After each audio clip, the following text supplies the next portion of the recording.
Great, so I'll call this meeting into session at 7:07. Let's talk about our agenda tonight. It's a little bit different than we normally do. And Jean, help me out here, because I want to make sure I understand how we're going to interact. Before our regular agenda, we're going to spend some time together so you guys can get back to your stuff, and we're going to do a debrief on the Act 46 committee work, right?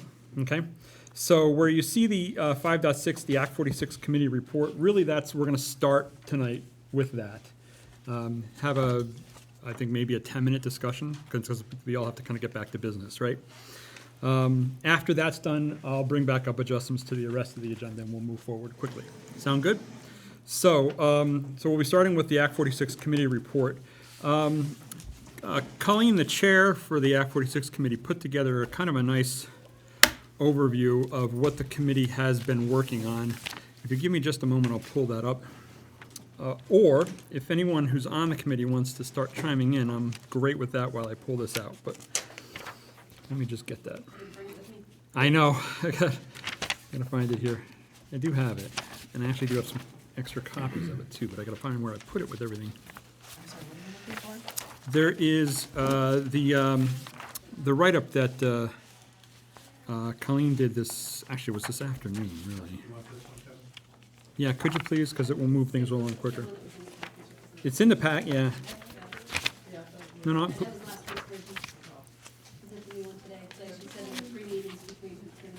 Oh, I got it. Here's all my stuff over here. Thank you. That's it. It's right over here. Okay. So I'll try and go quickly through this, but I don't want to go too quickly because I know those of us who are on the committee are familiar with this, but those of you who aren't really need to understand what's been going on. So the study committee kicked off in September, and is this the right one? That's what she did today. I don't think you need to go into that much detail, but That's good.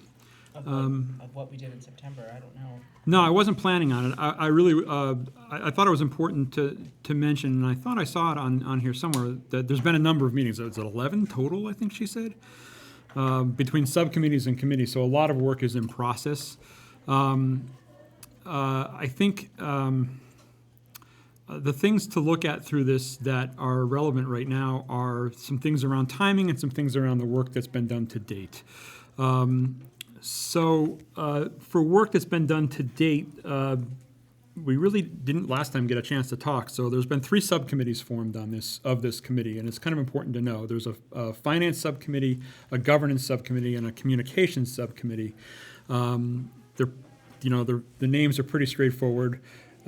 Each of those subcommittees have been tasked to take a look at those particular parts of the report that needs to be written and delivered to the Agency of Education. So that report is both standard in some sense, and then there's a narrative to it also that kind of explains what we've done, what we believe consolidation means to us, and explains that to the Agency of Education, along with some basic things around this is how we'll merge financially, this is what the board will look like, all those sorts of things. All of that's underway right now. And you can dig into, actually on the website, all of the kind of the details of the minutes of the meetings are there, all of the kind of the deep work that's being done. So I'm going to kind of open this up to a bit of a discussion, but I just want to make sure I touch on all of the things that are being done. So for governance, a lot of the work has been around starting to consider what we need to put into the articles of merger. Like I mentioned, that's stuff like the role of a local advisory board or a local advisory entity in each of the existing towns, the size of the new board, how the representation of that new board gets filled from the towns, all of that sort of stuff. Financial subcommittee has a large task ahead of them, and Jean's heading that committee up. A lot of work on how do the assets and liabilities in each of the towns relate to each other? How do we bring them together? Do we bring them together? How will budgeting work? The nature of that that is probably going to be a bit different because now you're talking about one single $70+ million budget. And how you manage that and report it and figure it out is going to take some process. The thing to know out of all this is that with all this work being done, there's some kind of set times for us as a board to review this and give some input back. And that's going to happen at a meeting we're going to ask to have on January 19th. So there's an item on our agenda to hold an extra board meeting on the 19th of January that will specifically be to get a read of the draft report and give comment. Although I have to say, it should be noted once again that now that the board is instantiated, their recommendation is their recommendation. We can give as much input as we desire. They can take that. They will take that input, but their decision, the committee will take that. Will take that under strong consideration. But it's their charge to make a decision one way or the other. As far as what? Moving forward with consolidation or not, how we move forward with consolidation, all those details. To present to the community. Yes, yeah, that's a good way to put it. Distinct For a vote, difference. right, Yeah. Because it would have to be voted on Correct, each town. in each town. in each town, right. So what, at the CSSU meeting, we did talk about, and if, that, we had to identify from our 5 school districts that exist in our supervisory union, we're recommending that 4 would be necessary, those that have school buildings, and that St. George would be advisory, meaning that if they didn't vote to support it, we could still go ahead. And it's also important, those 4 that not only have school buildings, but they own a piece of this building. Right, right, So, exempting somebody from right. CU would be tricky for them. So I just wondering, I honestly did not look at the minutes of the meetings for the Act 46 committee. I did look over the overview, and just listening, I'm kind of wondering, has the charge been to figure out how to do the merger, or has the charge been to weigh the 2 options, Whether it makes sense. whether we merge or we don't merge? So there's kind of a parallel track that's kind of occurring here at the same time, because we're on a rather tight schedule. So there's necessary work that needs to be done to understand the logistics around merger, regardless of a recommendation of it. So that work is being done, has to be done, needs to be done, so that we can use that to make a recommendation and a decision.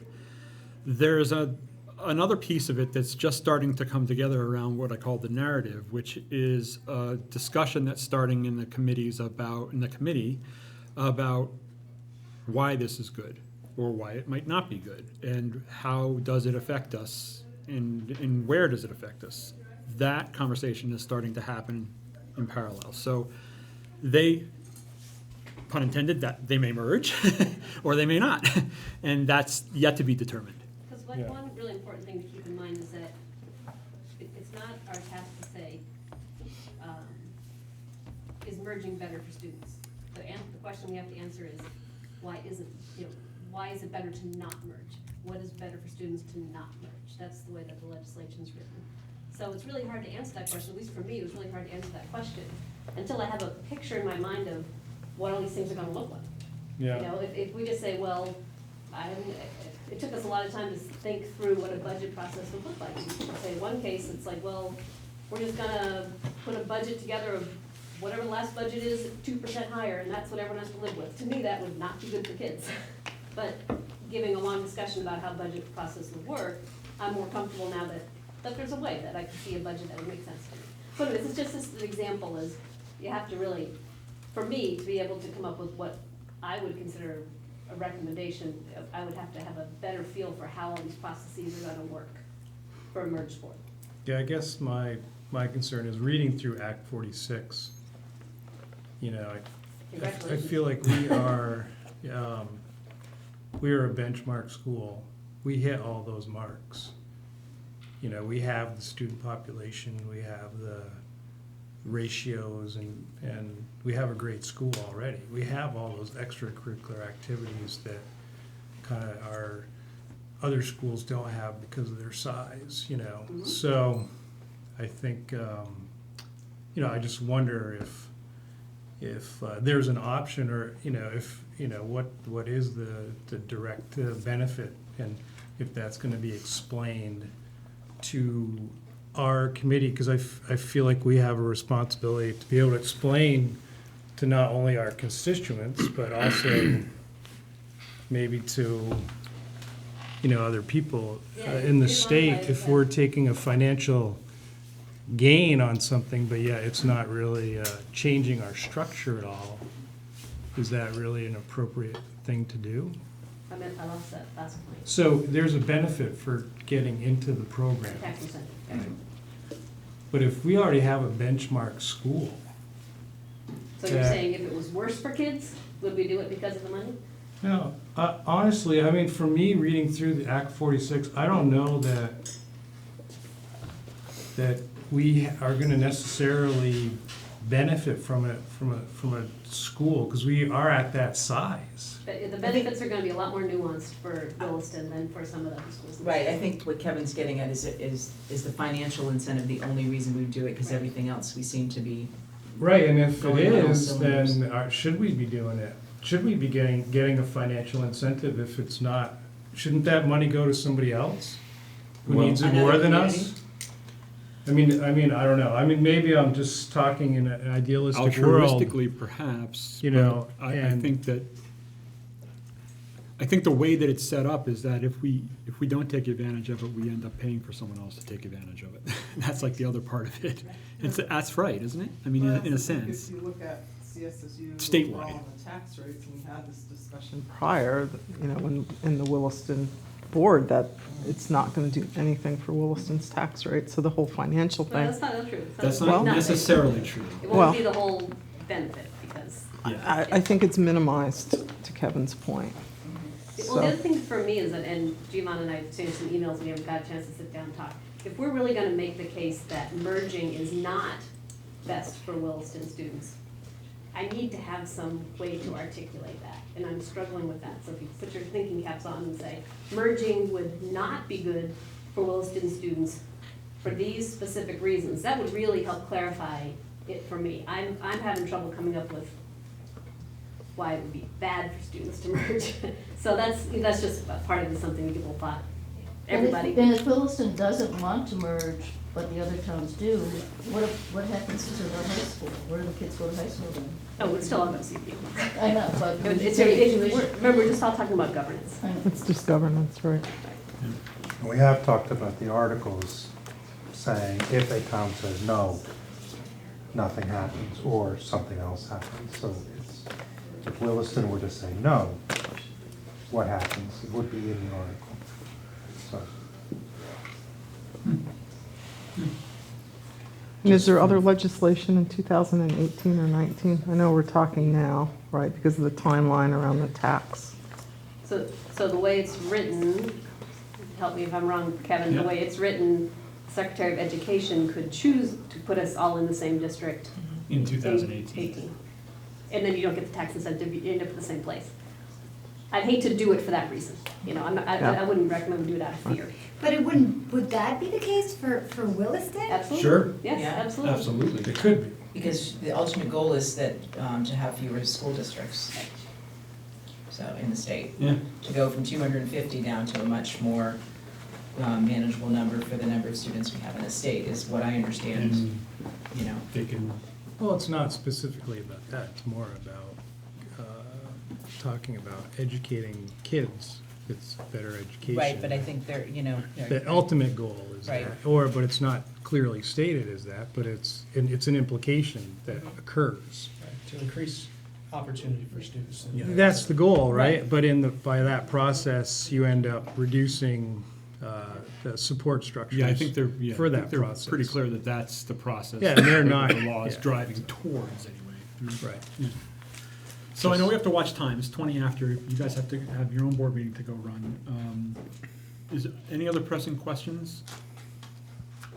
I really would like to have more discussion Yeah. in town because it's really important to us and the number of meetings, I looked up and it's a month later than it was last time I looked up, so, Right. you know, we And- just need to make the time to really Right, and work we this wished, through. you know, we had our Williston Community Forum last Thursday night, and there were, 10 of us there, but most of us were board members, so it'd be really nice, we need to engage more of the community in this, and I don't know how to Well, do that. if I may, I think it's really imperative that we, in layman terms, expand communication, whether it's in the Observer, whether we continue to hammer it in our website, whether it's in their website, meaning the Williston Central School website, the CVU website, our Facebook page. We need to be more aggressive, because until people understand what the implications will be, both from a financial standpoint, both positive or negative, we don't know yet, and B, what it will mean for the local voice portion, which is kind of hard to have a grasp on, and then be the potential of just shuffling the way our structure works today. And I don't think, at least for me, when I talk to my neighbors, the constituents that I am representing, nobody has a clue. They don't even know what Act 46, what is that, like a show? No. I mean, I'm not kidding. I am not kidding. There is zero frankly, awareness. Without having, since this is all about governance, it takes a long time just to explain the act to people. So in Right. some ways, I It's think not the it's study committee has got to finish its work and get it done, and at that point, we'll have, I don't know, in my opinion, Well, we'll at have least a we'll have a fleshed out view of what it Yeah, will we'll have a look like. story to tell, really, Right. because right now it's kind of hard to tell the story. Right. And the unfortunate thing is you'll be not locked in, but you may be locked in. At the time the story goes out, that's when the public feedback's gonna come back. And the question is whether there's flexibility that once that story is told and you get public feedback, is there flexibility or is there even time to adjust in light of that? Well, remember that we don't, the study committee can make a recommendation. We don't get to decide if it's going to a vote.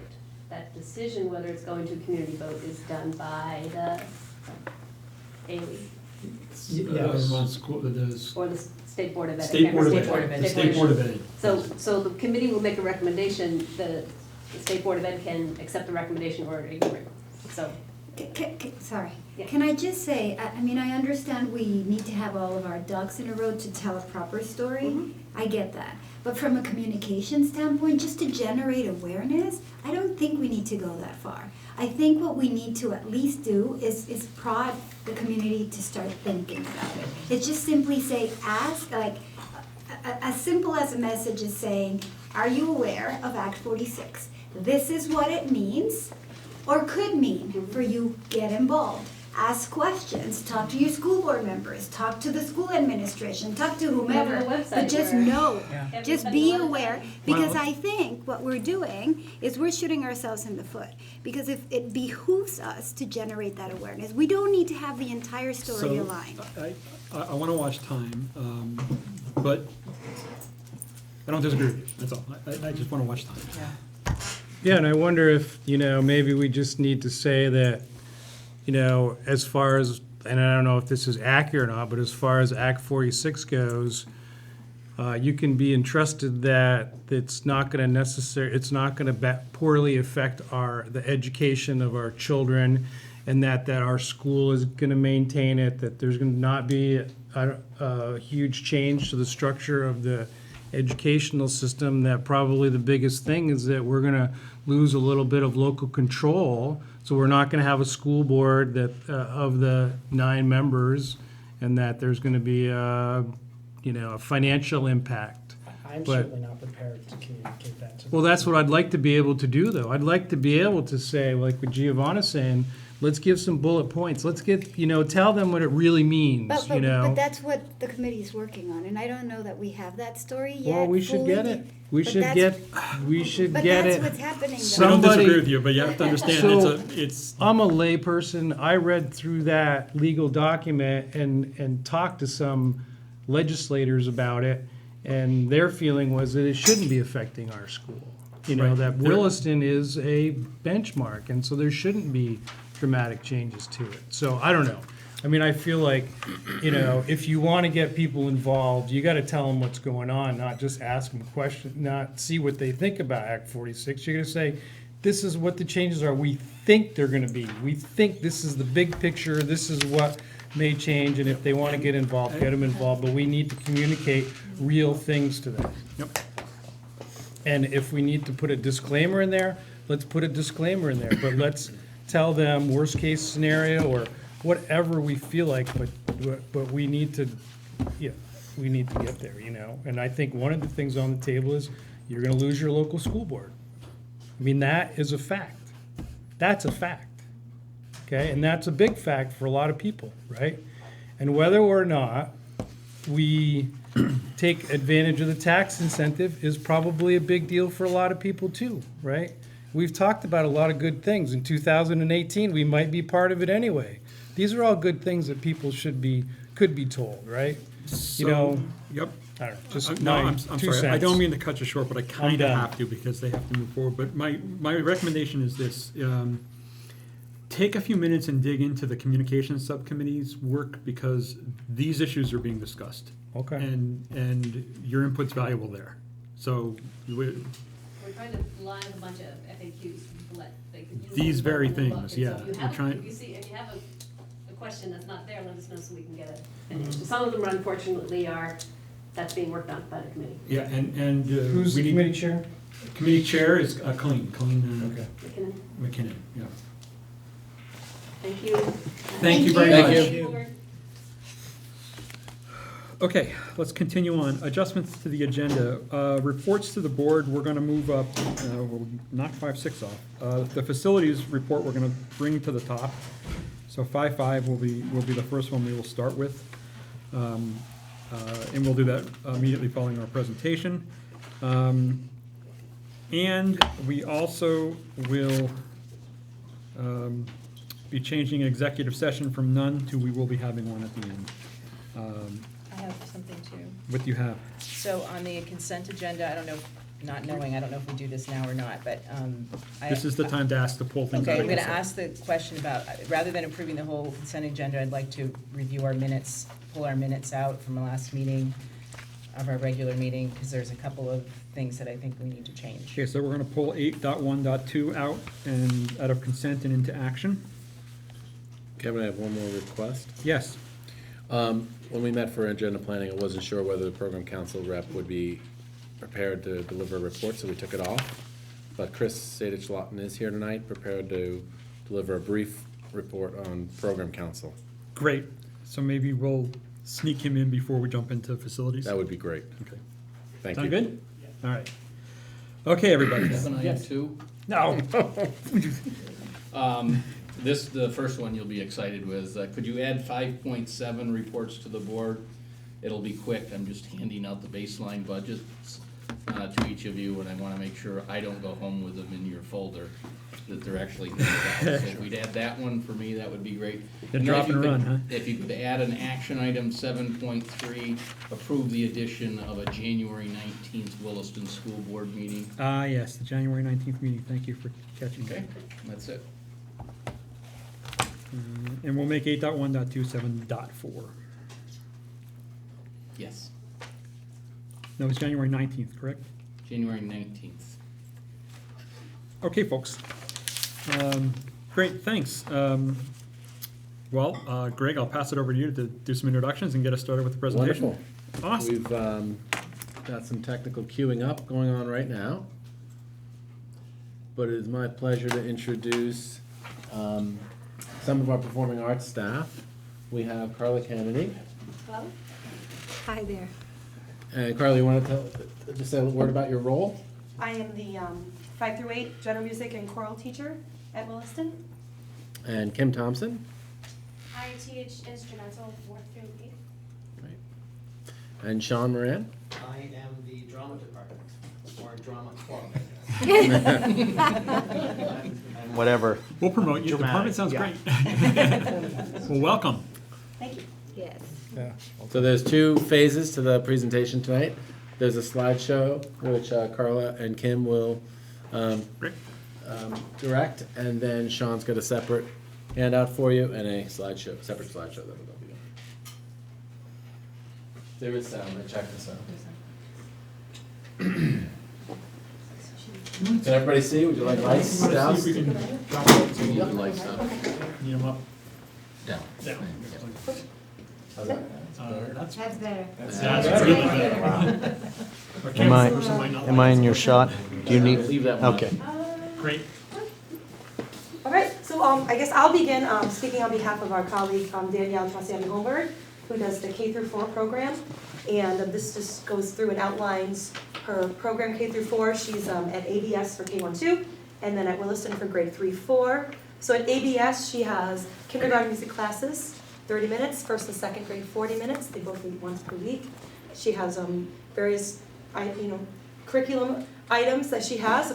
She follows a thing called First Steps in Music, and she has many activities, as you can see, that the students do while they're in music class with her, from singing to movement, dancing, and I know she integrates highly with other subjects. I've heard her speak of that many times in terms of poetry compositions, artistic projects that she'll do that integrate with the other subjects in the school. They experience a variety of music in different modes, meters, and styles.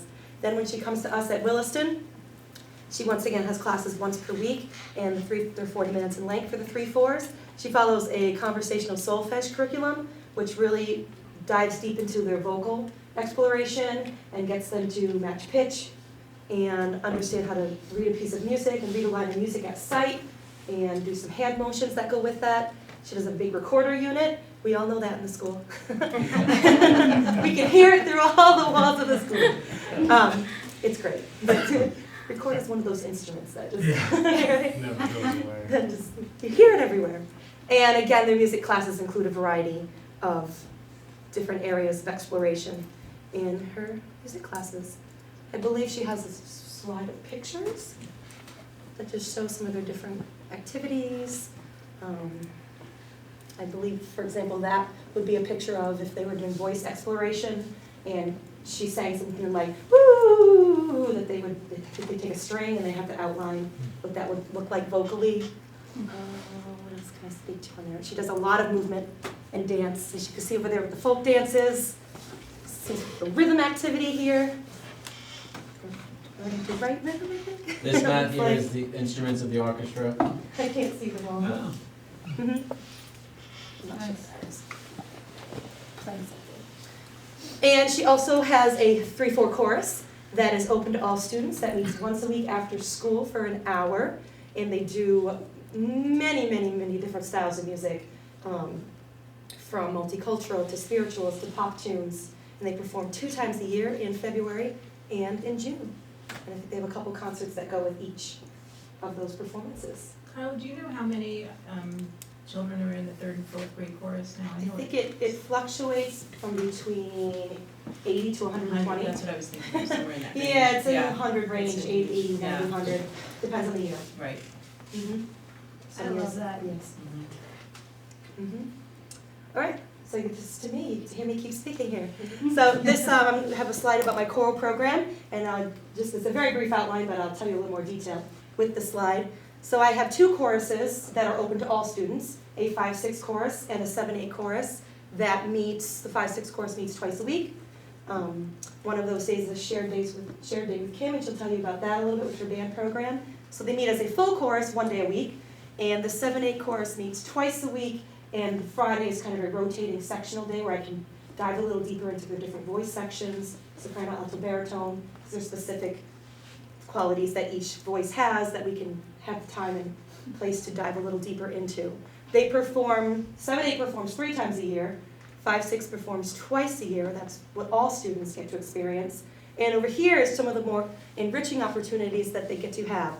The Varietones is a select chorus. It's a 7-8 audition chorus that the students prepare a piece, a solo, prepare a piece in harmony. They do an audition in front of me, and it's usually between 18 and 20 kids. Jumping back to this, the choruses, again, they fluctuate depending on year to year. The 5-6 chorus this year is approximately 60 students, but the 7-8 chorus is almost 90 students because we moved up that many students, and then the incoming students, we seem to tend to see a growth as the year goes on as well. So, sorry, that's back to the variety tones. There are 2 district choirs that are now offered to the students. One is the 7-8 district choir that they auditioned for, and they have a solo piece again. They have to sing in harmony with myself. And a district jazz choir, which we just experienced last Friday, and I was fortunate enough to conduct. So that was a wonderful honor, pleasure. I got to conduct Kim's son in that, so that was wonderful as well. And that is a teacher-selected group where you can pick 5 or 6 deserving students that would really benefit from studying this genre of jazz. The ACB Honor Choir is for 6th graders, so that's another opportunity in May where you pick students or select or audition students to attend that. And it's in Vermont, at different locations, bops around. The national anthem is a pretty esteemed thing we share between band and chorus, where most of the time 8th graders, sometimes 7th graders, get to perform. I know Kai did last year, right? Get to perform at the student-faculty basketball game, which is a big event. It's a big deal. So they sing, last year they played, we tend to go back and forth with that. And we have a big holiday caroling trip coming up where we go to the senior homes around the community, and that, again, usually involves 7th and 8th graders. And then there's a Rotary luncheon Yes, too for the seniors in the community? There's a Rotary luncheon that the Variety Tones usually sings at, which I have to check into that soon, because it's after vacation. All right, probably talk too much, I'm sorry. I think I have just a quick little clip of the 7-8 chorus singing, and then a quick little clip of general music. This is my 7-8 chorus. Imagine all that we living for today. You hear my cries, and see my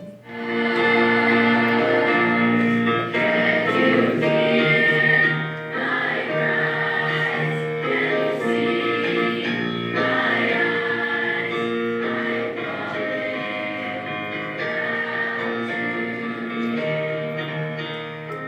and that's them in preparation for the winter concert, the upcoming winter concert. That's my 5-6 chorus, hard at work right there. That's good for me. I don't have a clip of them. And my general music, I'll just quickly take you through this and play you a clip of them. My general music program is a 4-year curriculum for students grades 5 through 8. They come on a 6-week rotation, 40 minutes per class. They have it once a year for 6 weeks, and then they move through the different related arts. And in their 4-year time with me, as you can see, all the 5th and 6th graders will accomplish that. And in their 4-year time with me, all the 7th and 8th graders will accomplish that. So 6th grade, everything from African drums to boom whackers, which you're about to see. I'm the Tiger boom whackers. We just finished an opera unit. We're in a stomp unit right now. 7th and 8th graders just did wonderful ukulele performances. And they study a couple different genres in their 2 years with me, some jazz, some rock and roll. And all worked out together. There's one more quick thing. Go ahead. Yeah. I am excited.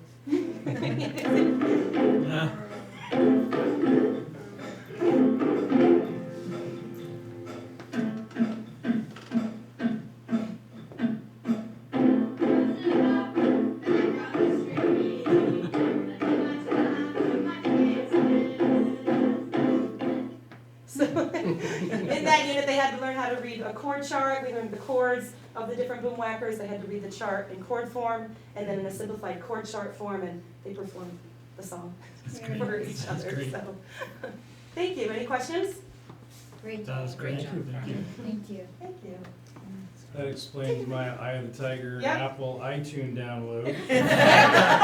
Probably. Shit, so noted. I was like, why She's quite did into that. I didn't ask. No worse, right? That's great. Okay, so the instrumental program at Williston Central starts in 4th grade, and in fact Thursday is such a magical day because that is the day I start teaching beginners this year. So they picked up their instruments last Wednesday. We've had a few more families slip in since then, and Thursday's the big day. So lots of interesting sounds in the hallways at school. I'm really, really excited. So the beginners, they have a lesson once a week in small groups. I try to keep them homogeneous, meaning that I take them by instrument type. So I try not to have saxophones and trumpets in the same lesson group because there are so many fundamental skills that they need to develop, and it's much easier to do that if everybody's working on the same skills at the same time. The groups vary in size. Some of them are 8 to 10, some of them are 3 to 4. It sort of depends on the popularity of instruments. So, clarinet and saxophone this year are super popular, and most of those lesson groups are 8 to 10, which is a number I can manage easily. 10's pushing it, 12's a little much, 8's a really nice number. And then we have groups that are as small as 3 or 4, because just less kids signed up for that instrument, so that's nice too, I think. And as the year progresses, if I notice that, okay, I've got 3 groups of saxophones, but I think these students have skills that would line up nicer, I might mix the groups up so that I can keep moving kids forward and making sure kids are working at their own pace, or the pace that's appropriate for them. And then they perform at the end of the year. We have performed in January before. Sometimes we're ready, sometimes I feel like we're pushing them out there a little too soon, so it's possible we'll have a performance earlier than June, but June is the definite something that we'll do. And at that performance, we have the students perform as large groups, but we also are in a large group, but then we also allow them to choose to just have a little more ownership of their performance. They can choose a song, select who they're going to play with, how they're going to perform it. They can decide that they're going to break the song up so that each of their friends gets a small solo, and then maybe they all collaborate and play together at the end. Some groups decide we just like to play all together the whole time. So I love seeing that happen. I prefer that over selecting who gets to do something special, because I think they're all special, and anybody that wants to take that opportunity to push themselves a little further should be allowed to do that. So it's a beautiful concert, I think. Then they move into symphonic bands, and that is the group that is basically second-year players, mostly 5th grade, but doesn't have to be, but it's typically mostly 5th graders, and they have a lesson once a week during the school day as well. All the lessons rotate, meaning that a child would be assigned to Mondays, and they would have a lesson that varies from 30 to 40 minutes, but the time changes each week, so that they're not always stepping out of the same class. So. And, I tease them, if you wouldn't want to miss math every week. Some of them might, but, that's not best for them. So we rotate it around so that they don't have to step out of the same class, and I'm really flexible. If a student comes to me and says, oh, we have an engineering project, and it's, coming up on Thursday, so I can't come today, that's fine. So I either excuse them or we reschedule if possible. And then they perform as a full group twice a year in December and in May. And we sort of rehearse when the 5-6 chorus rehearses. Tuesdays is the day I get the full band, and then Thursday is the day that we call it share day. That's the day that the kids that also want to sing in chorus get to go to chorus instead. So we make that work. Concert band is mostly 6th graders, but again, not all. And that is it's got kids playing for the 3rd year. And they rehearse one more day, so they get Monday, Wednesday, and Friday, and they still get their lesson, and the lessons are still pretty homogeneous. Not necessarily homogeneous by instrument, but at this point they're homogeneous by where their skills are. So it's almost like putting math groups or reading groups together. So, and they perform also twice a year, but they also get the addition of getting to be the band players in a big Mardi Gras parade, which is always a big deal. So you'll see pictures of that coming. And I don't think that's up there. It is. You got it. 4th down under enriching opportunities. Oh, right. You'll see a picture soon. So, this is 2 of my lovies that were beginners last year. They're big symphonic band players this year. Here's some more symphonic band players this year, beginners last year. And speaking of the national anthem at the basketball game last year, we had Ethan and Kai perform. And I should have picked the picture of them high-fiving and smiling after they finished, but I wanted you to see what it looked like when they were actually playing. So, Wind Ensemble meets before school at 7:30, and it's a 5-day program, but I use the 5 days pretty creatively, so every student is not there all 5 days. Within that schedule, kids also get free passes so that if they need to just take a day off, it's almost like giving teachers personal days. I give kids personal days too, because they need to learn how to manage their time as well, and things come up. So we're pretty flexible there too. This group performs a few more times because we have that big March concert, so they perform December, March, and May. Additionally, we have lots of enriching opportunities. And it's true, they're mostly for older kids, but I guess it gives the younger kids something to work toward as well. So we have stage band, that's really jazz band, but I just changed the name of it this year because that group doesn't always play jazz music. So I decided to just change the name, change it up a little bit. I have some 6th graders in that group as well. They rehearse after school on Mondays, and we perform December concert, May concerts. There's a district-wide jazz fest at CVU in May as well, where each of the middle schools and the high school bring their jazz bands to the theater right here. And it's basically a big share night. We all take turns playing as a school. And then all the 8th graders that are graduating and heading to CVU get to go up on stage and play with the CVU jazz band. It's a wonderful evening. I was super proud of what Williston contributed to that last year. Additionally, from that stage band opportunity, we have a district jazz band, or a district jazz concert, which Carla was talking about before, and she did an amazing job conducting that for us last week. I was so proud to know her. So I had 2 students from the band go and represent Williston. We had a bari sax player and a percussionist, very excited to go there. They did us proud. It was a beautiful concert.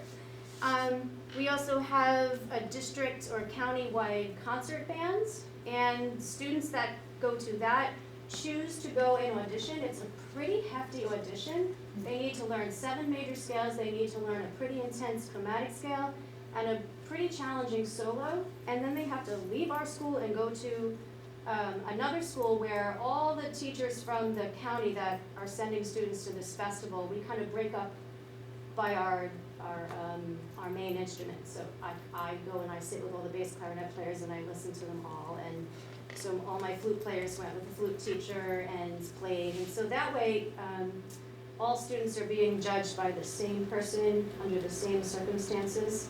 And then based on their scores, they may or may not get selected to participate in the district chorus, or the district band rather. And that concert and festival is in January. So that just happened. The auditions were 2 weeks ago, I think, and the acceptance forms are sort of just coming out now. So not everything's official yet, but it's making its way out there. And again, we go holiday caroling along with Briatones and have a great time. And then there's specialized small school performances. So things come up, we find opportunities for kids to play. Sometimes I just find students that are working on something and they're just so passionate and motivated with what they're doing, and I find them a place to play it. So a few years ago, they're sophomores at CVU now, but a few years ago I had one girl who just on her own just sounded out the Star Spangled Banner. And then she taught her friends how to play it, and I said, you need to find a place to play this. So we sent them to the Lake Monsters game, and they got to play with 4 girls. Stood out there on that field and played, all because one girl decided to sound it out, so that was cool. If you want to know more about the program, this is actually a link, and I think Greg sent you all this. So you can click on this, and that brings you to the blog for the instrumental program, and there's tons of information there. So feel free to check that out if you'd like to. Otherwise, we probably don't need to look at it now. So here we are, just some pictures to share some of the fun things. I didn't bring any videos, sorry.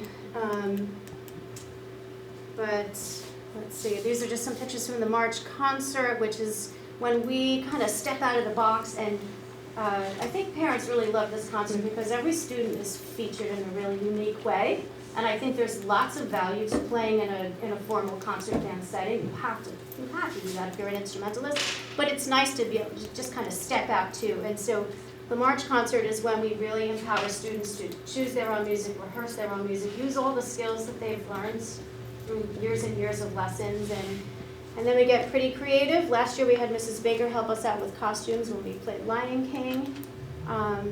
Here's a guy who just took it upon himself to really do a lot of the backstage work, so I wanted to credit him. Here's some pictures of Mardi Gras. And I think that might be my last slide. Oh, a few more.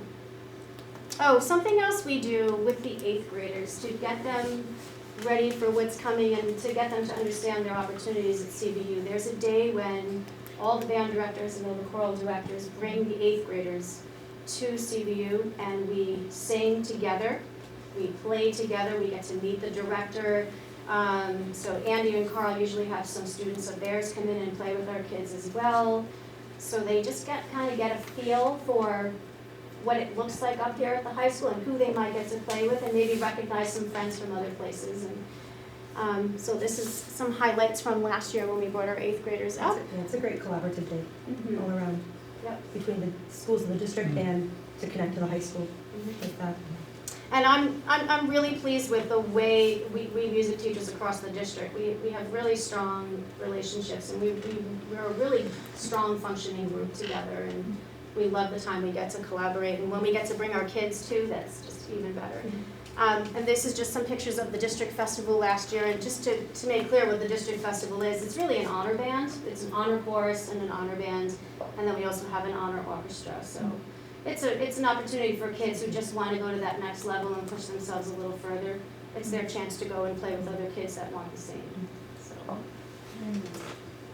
Yeah, do you have numbers for bands too, like from, like how many 4th graders, like a range, how many 4th graders start with an instrument or? Beginner sign up this year was in the high 60s, and that's actually a pretty small number compared to most years. So yeah, it's usually closer to 80. But what often happens is as soon as the program starts, then I get we didn't sign up, can we join? So I think that number could change soon. And actually, I don't have my other numbers memorized, but they're 40 to 60 per group typically. It's great. Thank you. Thank you. I know one thing, I'm always amazed at that first concert after the 4th graders start with an instrument, just how you blend, they all work together. It's just, because I saw with my daughter, you have the clarinets, and then the fact that all the instruments get together, and you don't have a lot of time with them all together, that it's incredible. I mean, it's just really incredible. Thank you. Thank you. And I also want to recognize again Danielle Graziano, Homburg Design. Thank you both very much. I will hand it over to Sean Moran, and he has a handout here for you.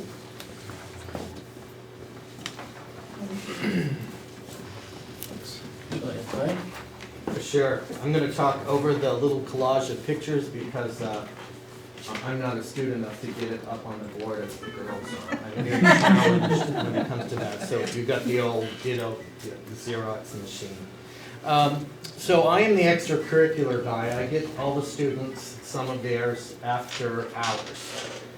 So I get them right after they eat a snack, because of course they can't make it through school and through rehearsal. So you eat their snack, they bounce off the walls, and then I get them from about 3 to 5.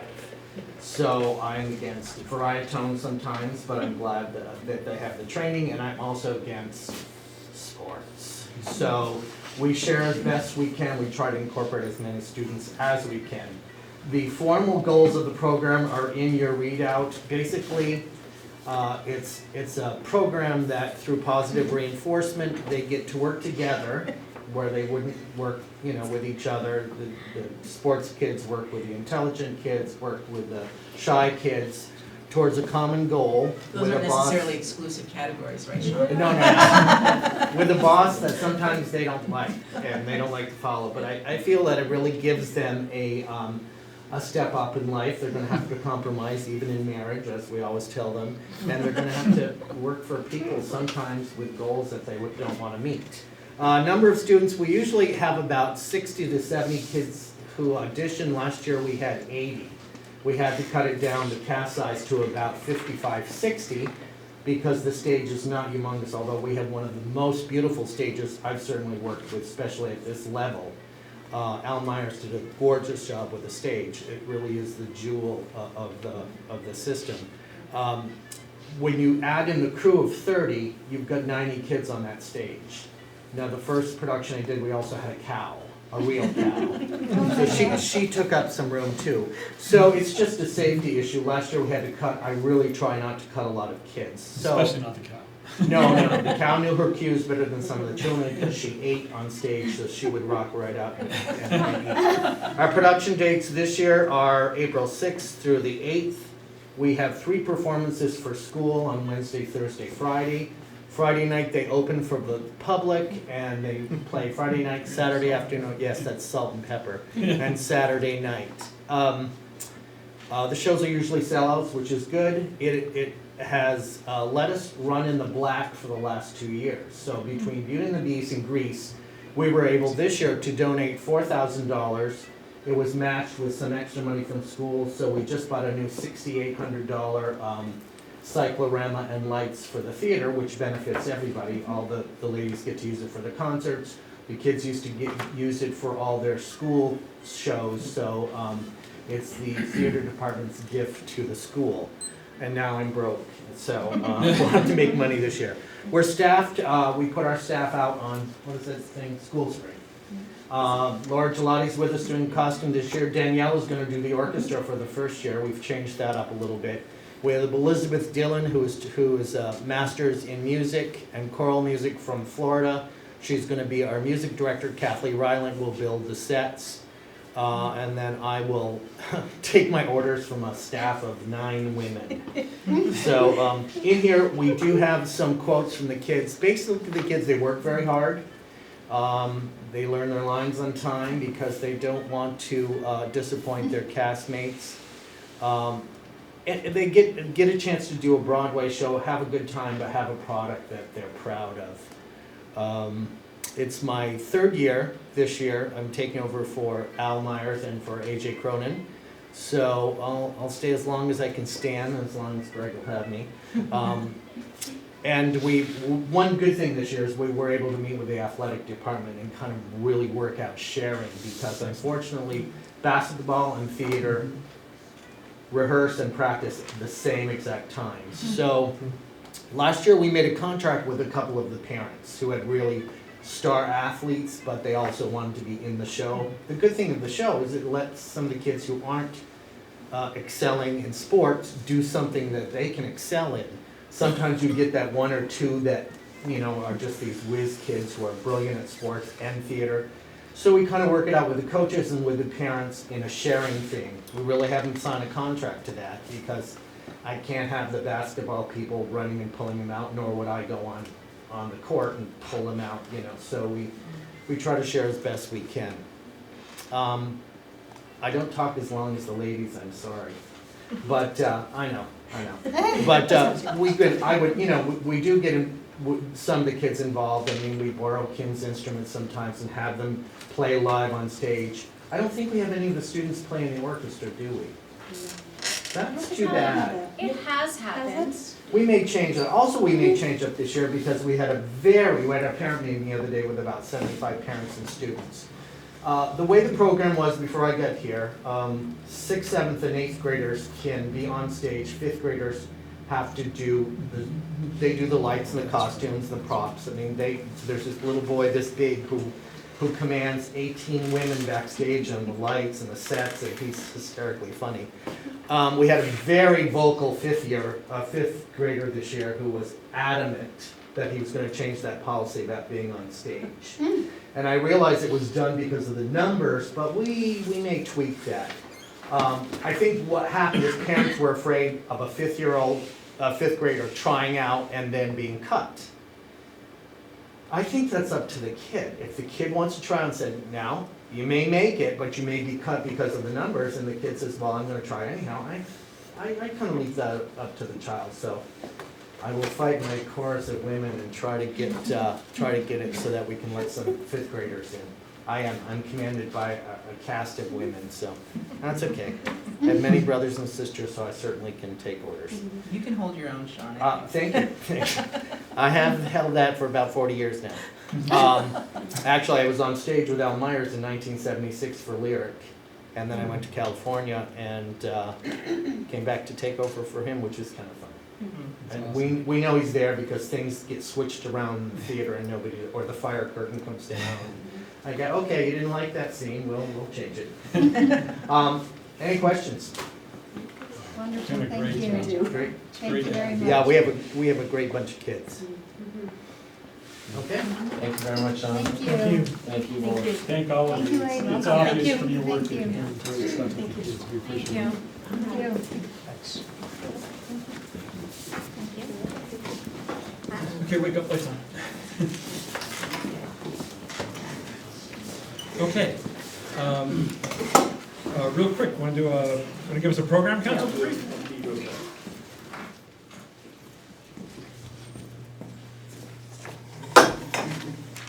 I'm Chris Lawton. I'm one of the co-facilitators for the Williston Program Council.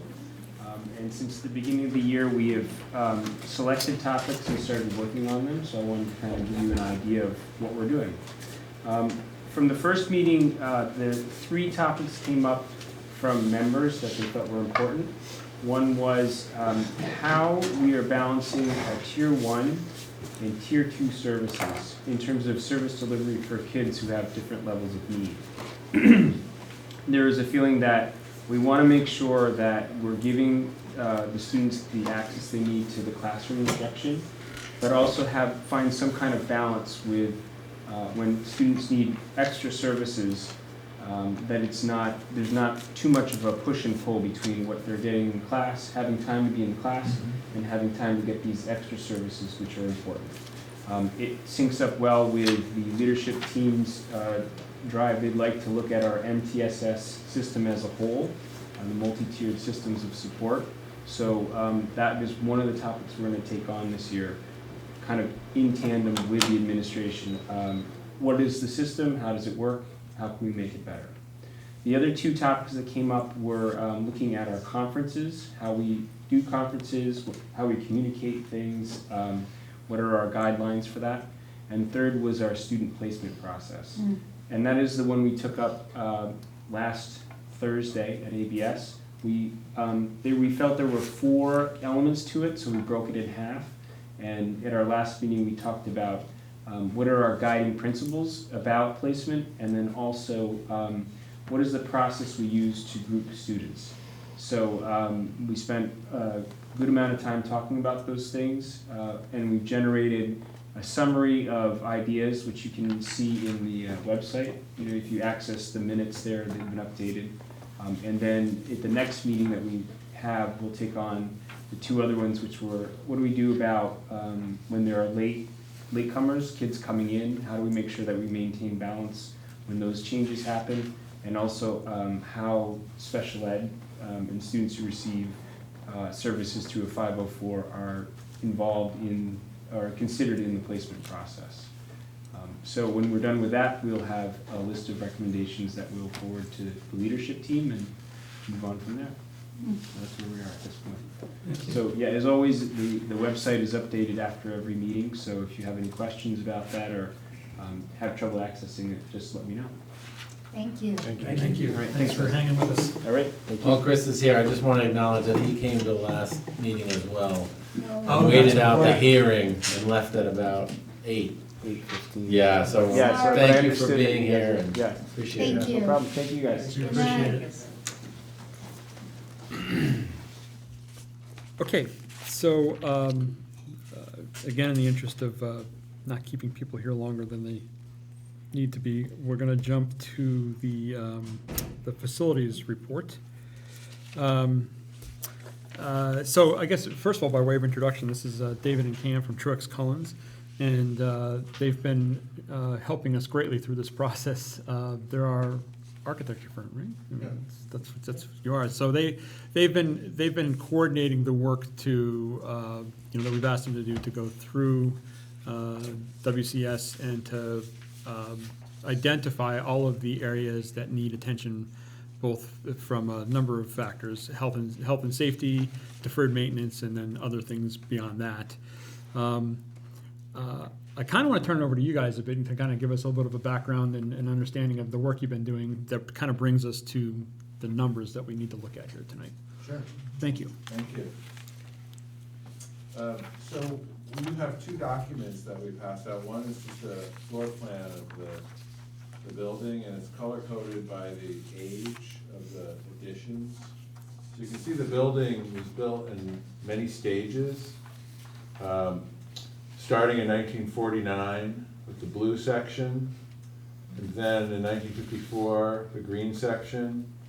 And actually the blue and the green section formed an L at that time. And then the big addition, first big addition was in 1966, that's the red part.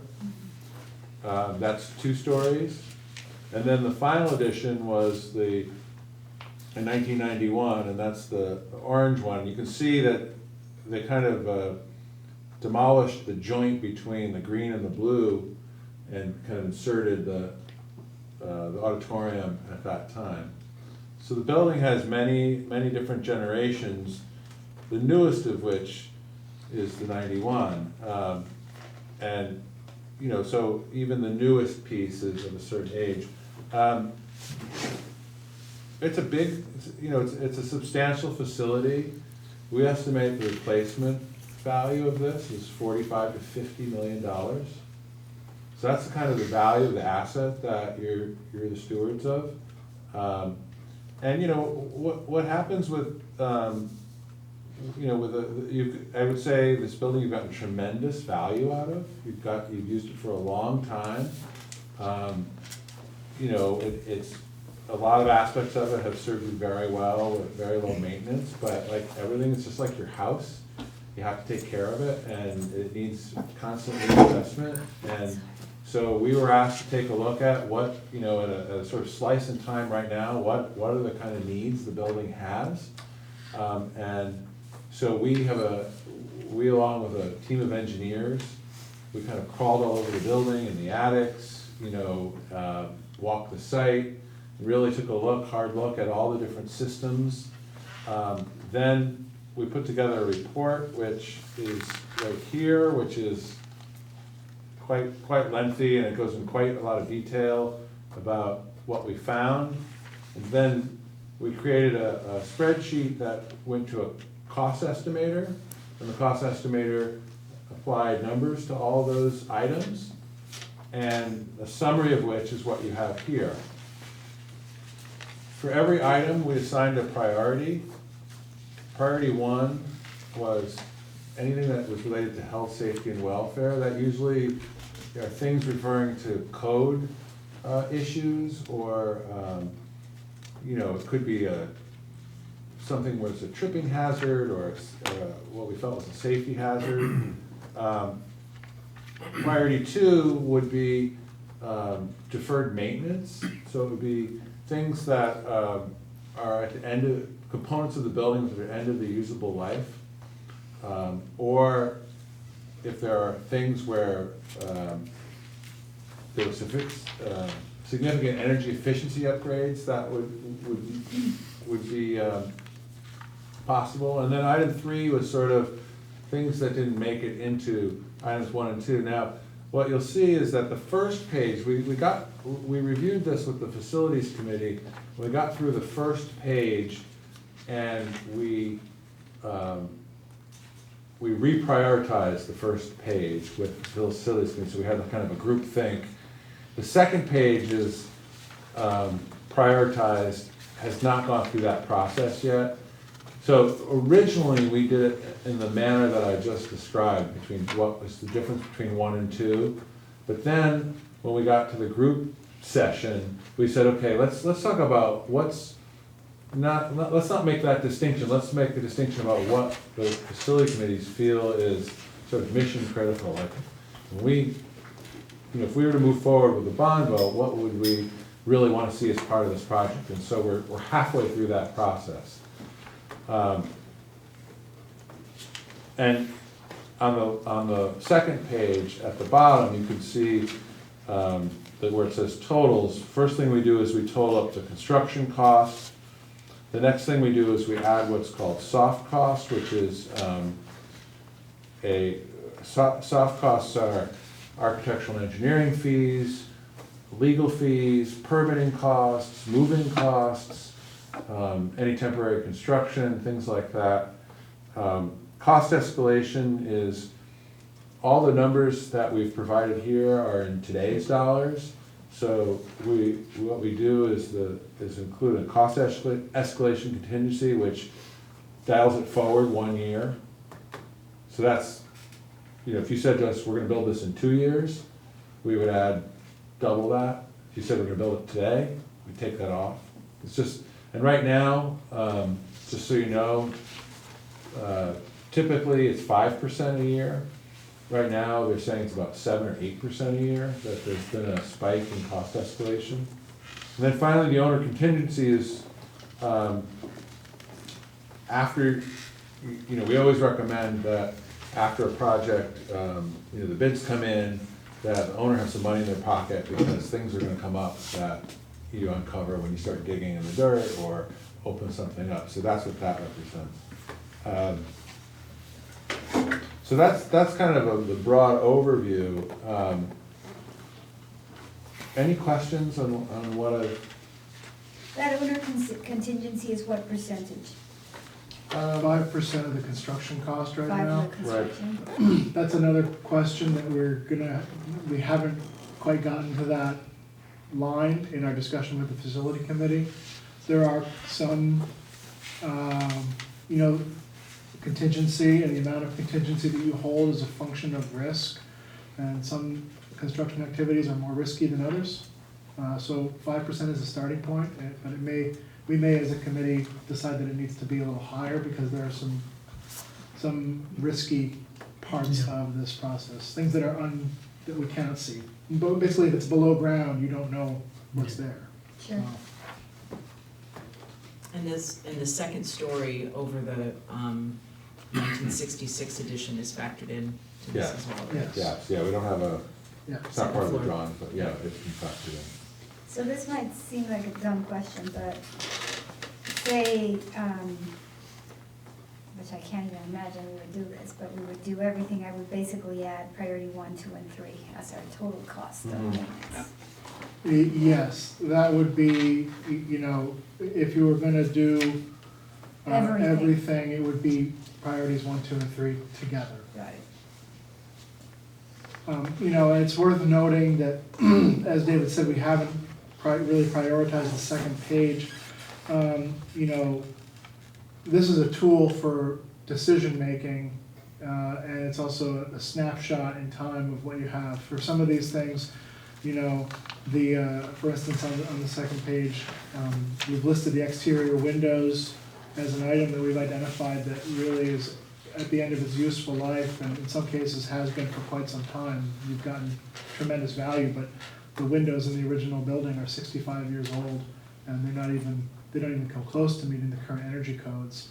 You're not required to change them, but you're also heating the great outdoors. And they may not be working perfectly, there may not be parts available for them. So they're priority 2, but they're also 65 years old. The roofs, I assume, are of similar, maybe even more critical. Yeah, well, roofing is always a big topic. You have another roof on the building, on actually the second story of the 1966 portion is actually the original roof. It's 50 years old. That's amazing. Gotten tremendous value from it, but it's time. Is it standing seam? No, it's actually a Yeah. flat, built-up, Oh, it's coal a flat, tar yeah. pitch roof. Yeah. The best technology.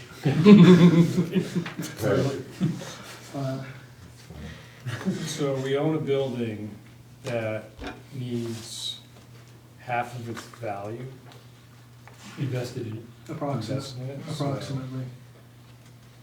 not that- Yeah. That's hard to believe, but I guess, you know, it seems like a house, you know, maybe it's not the right terms, but if, you know, you see a house that's worth $500,000, you can get it for 250, it's usually not looking as good as our school is, you know, it's like usually looking like the shutters are falling off and nobody's living in it, but I don't know that our school's quite, there.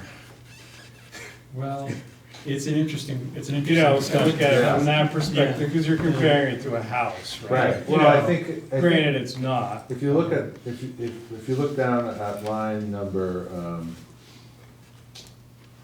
12, 13, or 14, which is the HVAC system. Yeah, I was looking at that number. You know, That's huge. It's huge. It's huge number, and that is something you don't even see.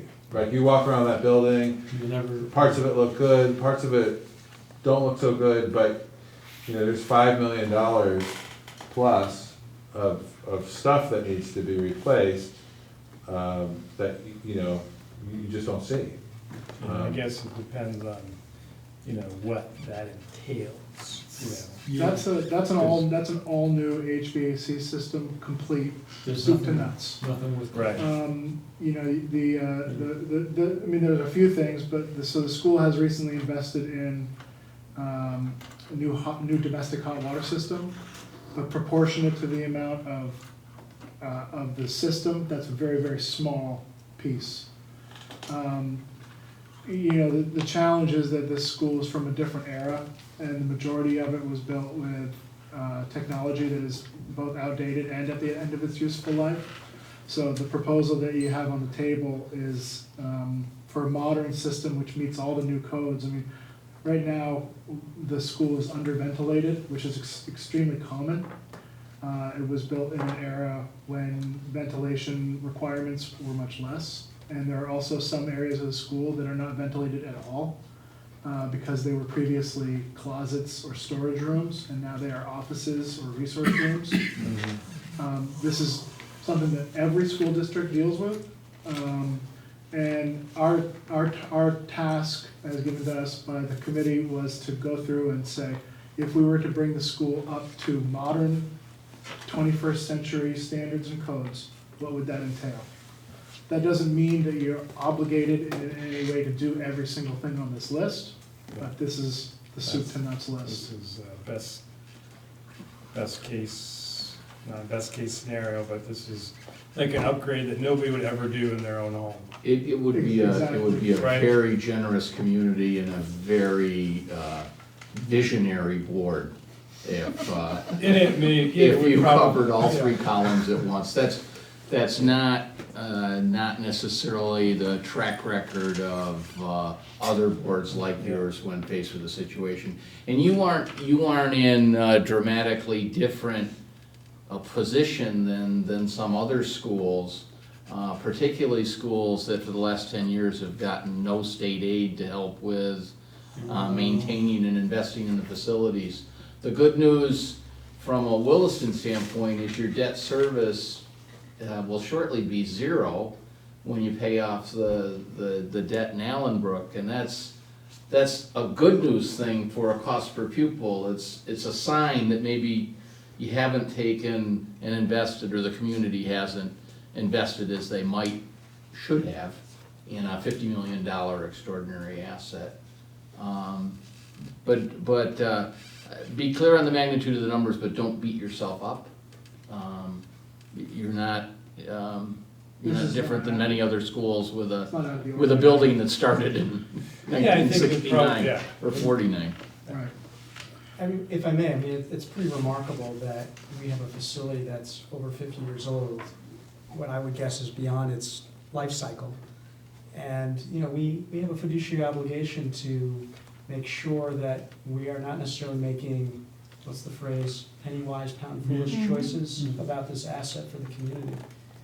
I think we have to balance that against what are the tax implications to our community as well. But when I think about, you know, looking at windows or roofs that haven't ever been replaced as tier 2. You know, I've lived in many houses that have old windows from days ago, and I know a lot of people that have old windows and they live with them. And if you do the math, the amount of energy that you're saving compared to what you're paying for the new windows, it doesn't work out. You know, there are places where it does make sense, but windows are not one of them. And, you know, you have to be realistic about, you know, it's 50 years old, that's not a very long time, actually. You know, maybe for some things, but, you know. Yeah, it gets a little tough there, I mean. And I'm not saying that things don't need to be done, but I Yeah. just wanna make sure that we're focusing on coming from a place where a lot of people in Vermont don't have insulated homes because they can't afford it, you know, and, you know, we have a good facility, it's functioning, it definitely needs improvement, I don't deny that.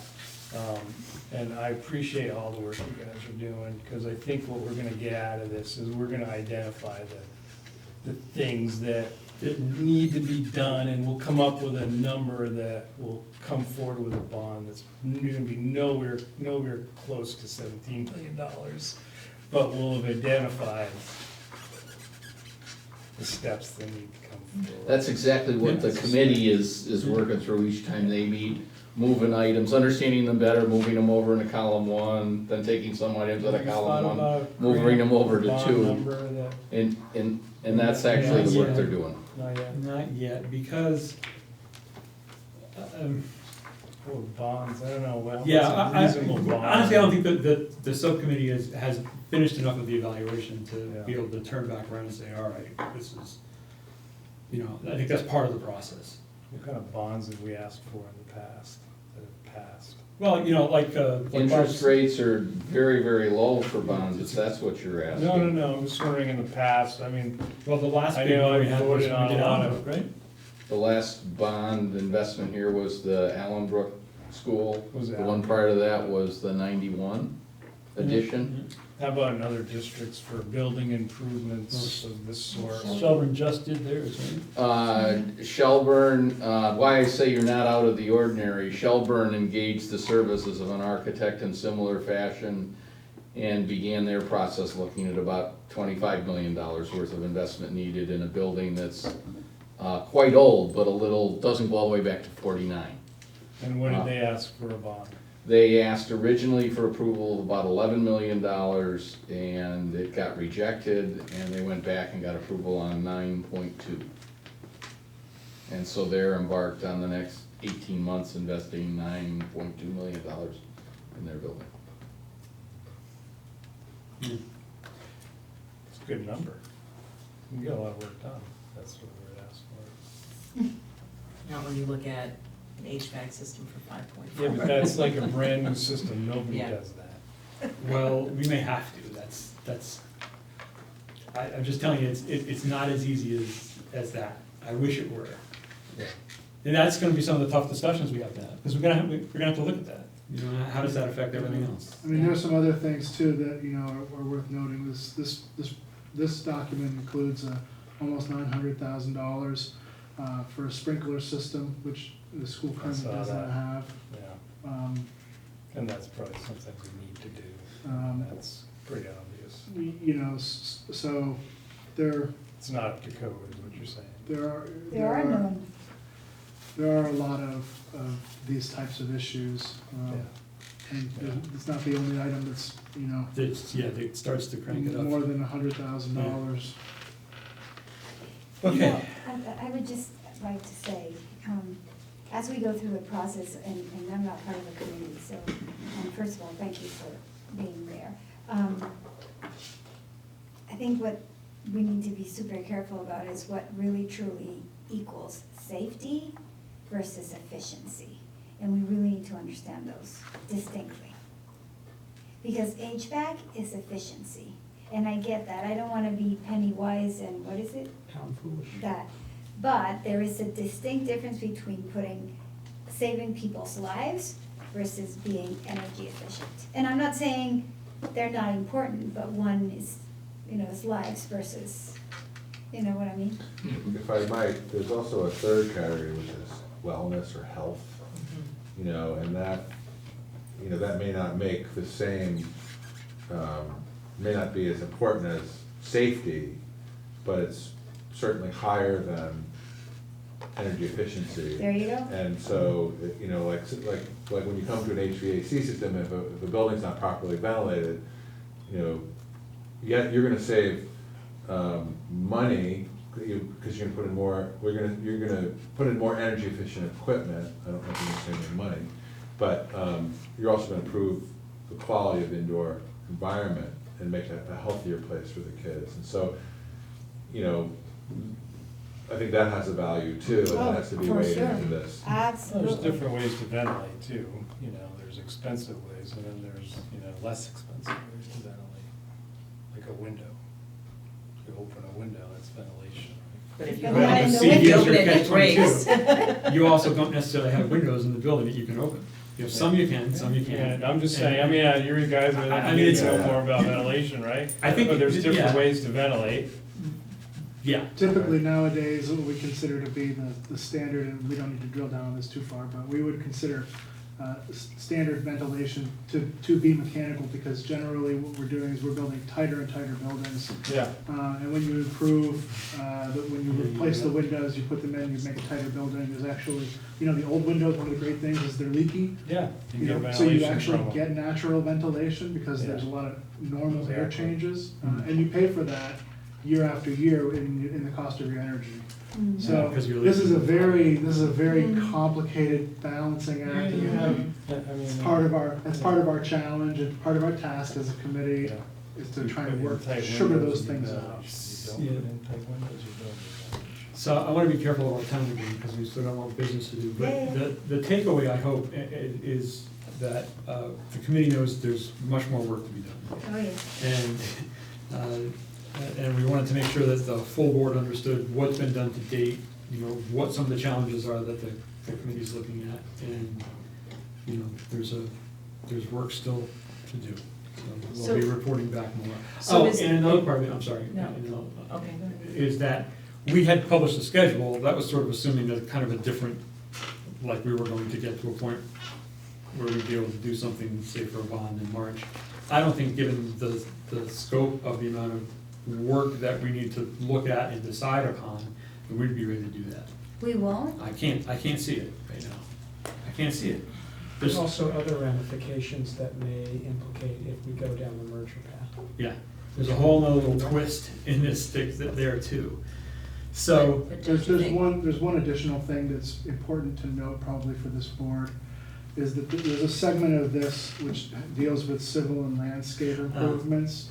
And right now, the school is, in some sense, obligated. There's not a true obligation, but the school has the opportunity to make some improvements to the property and become part of the town's MS4 stormwater permit, which is something that will continue to become louder and louder and more of an issue as legislation related to Lake Champlain cleanup begins to take effect over the next few years.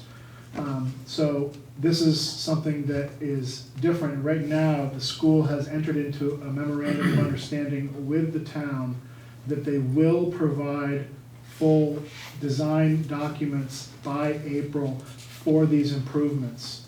And that is a condition of the memorandum of understanding for the town to take over that stormwater permit. Right now, the school has no permit for stormwater, and in order for the town to take that liability on and take on the ownership of maintenance of these facilities, being stormwater, this has to be completed. So this is currently not part of this, our task, but we're bringing this up because it's become part of the discussion, because the civil engineer on the team is also working on that. So this is sort of like it's become part of this project in that we're counting it on this budget, but it's really something that has a life of its own and its own timeline. And what within the list is part of that? There's stormwater ponds and stormwater ponds need to be cleaned out, and there's site drainage. Drainage. It's many of the things under the civil landscape heading, which is sort of the bottom third of this first page. No, I'm sorry. Some of those things, like you might be able to figure it out, like new parent drop off is actually not a requirement of the stormwater permit. But things like stormwater drainage ponds and pretty much anything related to site drainage is. So that's something for the school board to be aware of. So what's our obligation is to give a plan? Yeah, if I can just interject it, the implication here is if we don't get a plan to the town and work with the town to come up with an agreement that basically says we'll bring our systems up to date, and then we're gonna hand it over to the town, and they will maintain it from here on out. Not us anymore, because it'll be their permit. And that's a good, that I think is in our best interest. If we don't do this, then the state's gonna come back to us and say, all right, get your own permit, and you're gonna be stuck with this. And it's gotta, And you're likely gonna have to do more. More, yeah, you're gonna have to do more. The There's an requirements will be opportunity more here to do Look at this site in isolation. Yeah, versus this site across the whole town. So we allocation. have until April to give them a plan. Right. And then when would we have to do the work? Well, that's a different question. It doesn't Yeah. necessarily mean, I think it doesn't necessarily mean you have to start Because it, the but plan's it's gonna be a much plan less- with the town that we need to come up with. The requirement is for biddable Yeah. construction documents. Yeah, you basically have a not plan For the you work put to out there. have a start Yeah. date. That's why, at least in our discussions with the facility committee, we have rolled the cost of that work into this project, assuming that it would be part of a larger bond, Yeah, as opposed to going back to the well twice. yeah. Would we have to bond that though? I mean, what's We the? might not have to. We have to Is look it at the numbers. 100,000 or more, or 200,000? Yeah, it's in the, well, eyeballing, it looks like 250, 300. Yeah, I think it's in, if I remember, it's in the neighborhood of 300 to 350,000, something like that. So why don't we use it as a subcommittee, take that as an action, come back and pull out that number and I'll summarize, I'll do a summary on that particular situation, because it's, So my question was, you addressed it with the time frame, but what is the time frame from going through page 2 and then maybe moving some things on we page have 1? meetings scheduled, although I can't think of it. No, they're actually not. Oh, we don't have scheduled? We have, that's, We need to schedule meetings. yeah, the meetings will be scheduled in December. Okay. Because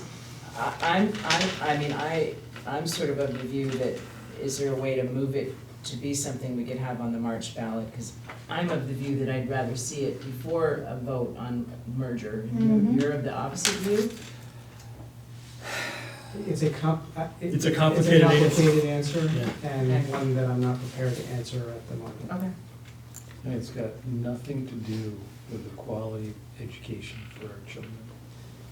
That is true, but it may have an impact on the economic analysis of the It merger. will, it probably will, one way or the other. Yep. So let me try and find a compromise in the middle of all that. That there's a looming large need here. Mhm. And I think the sense is that it's probably not the best March to put $23 million. And that likely the detailed work that needs to be done by the facility committee, getting that number exactly right for the community gonna to get take- behind it, probably won't unfold in time. Okay. And so I think what a prudent thing to task the committee might be to revisit the schedule, acknowledge that we're not gonna do page 1 and page 2 by March, but help you understand what a prudent board might put on the bond in March to take care of things that kind of need to keep them out of further predicament. And then kind of revisit the schedule, Kevin, and the overall project on Yeah. kind of what makes sense given the context you're all in. And if that sounds reasonable, we can set up committee meetings to kind of march through those two items. Does that sound good? Okay. I just want to commend you guys because this is exactly what we needed. Yeah, yeah. As I mean- opposed to be solving like Band-Aids here and Right. there and everywhere. Yeah, we were running out of duct tape. Yeah. Yes. Yeah. Running out of Band-Aids. So thank Exactly. you. Great. Thank you very Gentlemen, much, thank you for guys. hanging with us Sure. all the later tonight. We You're really welcome. appreciate it. No problem. It was very informative. Excellent. Great, so let's continue on and see if we can't make up some time. Principals report, it's in your packet.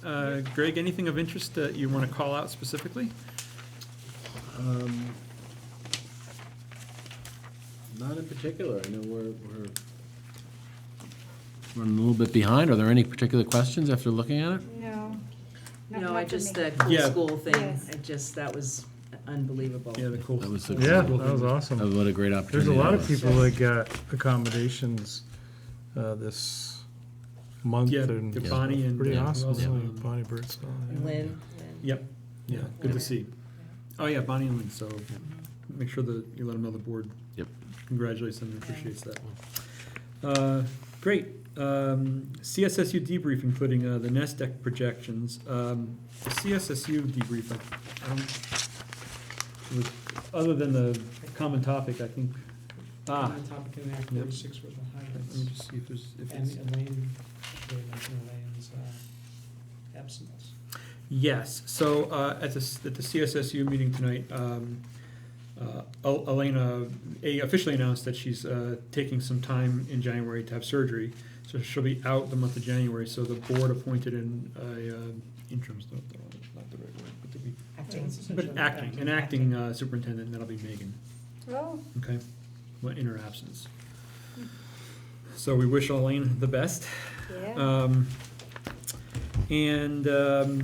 The other thing, because I don't necessarily see it here for discussion or anything, but it is in your packet, is there was some board education around voting. And so I encourage you to read that. It was actually pretty interesting. Very. Yeah, around what an abstention means versus recusal versus how it affects a vote. I just thought it was interesting to note that although it's, well, first of all, it's kind of heavily discouraged to abstain. The intention being that you were voted to come here and, and voice your vote. So if you're abstaining, you're not really doing that. And the most common reason to abstain is if you don't have enough information to make an informed vote. And if we've done that, perhaps we have done our work right. But that's a possibility. Like I could see where if you weren't there for a meeting minutes, you would abstain because for a certain meeting because you didn't have any interest in understanding you weren't there. But at the same time, there's nothing that says you can't abstain. So it's a. I don't know what else to say about it. And there's a symbiotic, close overlapping relationship when you need to recuse yourself because of a conflict of interest. Yeah. And the best practice would be, to the extent you're aware of that conflict before the discussion of the item, is to identify that, because you don't want to contribute to the discussion. Right? You should try to influence the discussion with your participation. Yeah, it's like usually a monetary issue, not necessarily, we all kind of have. Well, you could have an affiliation with a contractor out for bid, right? Yeah, That's monetary. yeah. You could have an affiliation with, I don't know, maybe it's a student hearing and it's a relative. Yeah. Or something like that. I could see where there's. And then I think, if I may, the other thing is that they discussed the CSSU budget, which will have impacts upon us. They're projecting right now a 5.8% increase, but the administration's going back knowing that that can't probably stand. Is that a fair? On behalf of the CSSU administrative team, yes, that's correct. So they're sharpening their pencils so that we don't have to sharpen as much. Although we'll be sharpening ours too. So I think that's a fair debrief. First quarter FMR. Bob? It's in the I know it's in the packet. package. If you turn open, I think I had little to say because there wasn't much variance off of budget. It was $2,000. And the net at the lower right-hand corner was relatively small given the size of your budget. So I think you're in pretty good level of control and constraint with your new principal and district leader, and we'll keep you posted as things shift up or down, but I think you're okay right at the moment. Nice to see food services is projecting to meet target. You have a good food service director. Yep. Okay. Questions on that? Great. Kudos to the administration. Yeah. FAPAC. Oh, you didn't skip it this time. I didn't skip it this time. You know why? Because I was actually there. You were for it, there. yeah. I mean, really, most of our FAP meeting was Act 46. We did the presentation, to the 25 or 30 people there. This is actually a really great discussion with staff present and parents, and Greg was there. So, it was certainly better attended than our forum in the evening. So, and I think we got a, good cross-section of issues that, need to get. So do you think people came for that discussion, or was No, just? it was a captive audience. This was our regular FAP meeting, and, this was the, So maybe that's something we should think about as far as, is not expecting people to come, like going to people. Bring them out into them. Bring them out into them at other events, whether it be Rotary or Kiwanis Club, I don't. Before the first act of the play, we'd like to. That could backfire. Surprise! Could backfire. Could backfire big time. But I think you've got a good point. But, We have to find ways to get this out and We've about. talked about this before about, as a school board, being at the school when there are opportunities, when parents are coming to the building. And then, yes, there are concerts in December and maybe, we don't necessarily do a presentation, but we could have some, just a a table, even a trifold set table up and a with some trifold, facts about it and then generate that interest in questions. And, I think those are the opportunities we need to take advantage of. Is when people are coming to the building, that's what we do. We maybe go to a few basketball games and be in the lobby and, and be there. And, What do we have to share? What do we have? well, the study committee would have to put together things that Yeah. would have to Do be we shared. go But I mean, those are. And there are things being put Just tell them together. to read Act 46? No, Yeah, and there'll be a quiz. No, seriously, I don't think, I just want to be very specific about that, because what they're working on is really extensive. And I so don't we don't disagree. have an answer yet. I know. However, I don't think we need to wait to have all the answers to start talking to people. I think what people just need to be aware of this I agree, huge Javon. thing that's in the background. Absolutely. What are we need to do. telling them? What's our, That it's in the background and that there's work being done and this is what I it think- will potentially I mean. think we can frame the conversation, so to speak. This is what's going on and why it's going on, and it may affect the following things. Yeah, just that. That's it. and what are they? Governance, taxes, Yep. and. Some local control. And local control, and potential opportunities for our kids, maybe, Yeah. question mark. The presentation that you did for FAP was very much that, Yeah. that slideshow. So, if you And- told me that as a taxpayer, I think I would just go glossy-eyed, I've And- raised it with neighbors and in some other organizations that I've been a part of. And I've got people to talk about it. Yeah. And I think that's important, I've talked to bringing it people, up. I've been talking to people ever since it started, but I still feel like I'm having a conversation with them, and there might be from different school districts, so it's even hard to, they don't know what's going on, and it's just this big, I think it's Bucket just of- acknowledging that it's a complicated subject that isn't necessarily in people's minds right now, and that's a difficult challenge for us, so we have to work on it. And it's a little by little. It's like now we'll explain what we have now and then we get more information out there and people may start paying more and more attention as more information comes out, so. And I don't mean to make this an excuse, it's because it's not, but, we really are, I think, doing as good a job as we can in some cases, in making sure that the information is available. So it's like, we've built it, but will they come, kind of thing. We've advertised we advertised in the Observer, we put it on the Facebook pages, we put it in the Bell. On the forums We put it on the itself, forums yeah. itself. and have you said that you're gonna lose your local school board if we merge? No, because Isn't that what's gonna happen? that's one thing that's gonna happen. Well, then, if you say that, people will go, whoa, wait a minute. I We're gonna lose don't our want to school board, frame and it then like they Yeah, I get don't think we involved. wanna But frame I it don't that see way. that's Why the not? thing. That's an Because issue. I That's don't on want the to table. start the conversation on a negative. I know. So you rephrase it so it's a positive, right? However okay. you want to do it, but you put that issue on the table however you want to phrase it, because that is an issue that people are going to start talking about. If you want to get people involved, you give them something to think about. If you tell them there's going to be changes in governments and there's going to be changes in, the way that whatever, all the different things that the tax rates and stuff like that, unless you tell them they're going to save a lot of money, you're not going to save a lot of money, and people aren't going to care. That they need real terms. Are my kids going to have the same teacher? Are they going to go to the same school? How are they going to get to I think school? those issues and the financial issues are more important to the taxpayer than the local, whether.